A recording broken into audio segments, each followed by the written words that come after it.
Dari tanah air sudah membayangkan punya pengalaman di Eropa, ternyata para mahasiswa yang jadi korban ini malah dieksploitasi.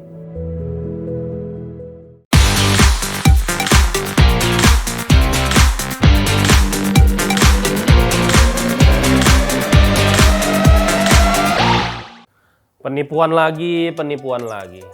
Sekarang kita bahas penipuan di sektor pendidikan. Lagi marak soal tindak pidana perdagangan orang dalam program magang di luar negeri. Dari tanah air sudah membayangkan punya pengalaman di Eropa, ternyata para mahasiswa yang jadi korban ini malah dieksploitasi. Bahkan pelakunya sudah menipu sampai ke 33 perguruan tinggi negeri. Ya, dia adalah Syihol Situngkir, guru besar ilmu ekonomi dari Universitas Jambi. Syihol disebut menipu sejumlah kampus agar mengirim mahasiswa bekerja melalui variant job di Jerman selama 3 bulan. Syihol ini nggak sendirian, dia dibantu 2 dosen Universitas Negeri Jakarta serta direktur agensi perjalanan, yakni PT Sinar Harapan Bangsa dan PT Sivigen Smart Consultant. Sejak 2022 sampai akhir 2023, sudah 1047 mahasiswa mengikuti program ini. Kasus ini terbongkar setelah 4 mahasiswa yang ikut variant job mengadu ke Kedutaan Besar Republik Indonesia di Berlin pada Oktober 2023. Saat itu mereka sudah kehabisan uang karena gajinya tidak cair dari perusahaan. Bahkan sampai ada yang sakit karena bekerja terlalu berat. Dari awal Syihol beroperasi, sebenarnya program ini udah nggak jelas. Pihak yang handle program magangnya aja dari agensi. Padahal, agensi biasanya cuma dikenal dalam dunia tenaga kerja. Kedua agensi yang terlibat inilah yang menalangi ongkos mahasiswa supaya bisa mendarat di Jerman, yang biayanya sekitar 25-50 juta rupiah per orang. Nantinya, pelunasan dilakukan lewat sistem potong gaji. Para korban juga terpaksa tanda tangan kontrak berbahasa Jerman tanpa terjemahan.